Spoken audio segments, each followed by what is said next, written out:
বাংলাদেশের রাজনীতিতে আবারও ফিরে এলো ১/১১ স্মৃতি। একটি ফেসবুক স্ট্যাটাস ঘিরে রাজনৈতিক অঙ্গনে চলছে নানা গুঞ্জন। উপদেষ্টা মাহফুজ আলম ১/১১-এর মতো ঘটনার ইঙ্গিত দিয়ে সামাজিক মাধ্যমে যে স্ট্যাটাস দিয়েছিলেন, পরবর্তীতে তা মুছে ফেললেও আলোচনা থামেনি। মাহফুজের স্ট্যাটাসের পরপরই নতুন করে আলোচনায় আসে জুলাই সনদ। আলোচিত এই সনদ নিয়ে একাধিক রাজনৈতিক মহলে রয়েছে মতবিরোধ। এমনকি সেনাবাহিনীর পক্ষ থেকেও সরাসরি সমর্থন নেই এই প্রস্তাবনায়, এমনটাই বলেছে রাজনৈতিক বিশ্লেষকরা।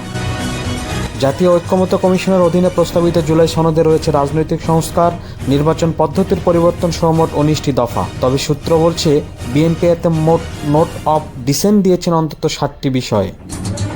এই মুহূর্তে ১/১১ প্রসঙ্গ তোলা কিংবা জুলাই সনদের মতো আলোচনায় সেনাবাহিনীর অনীহা, বিএনপির নোট অফ ডিসেন্ট সব মিলে বিরাট এক রাজনৈতিক অস্থিরতা তৈরি হওয়ার কথা বলছে সবাই।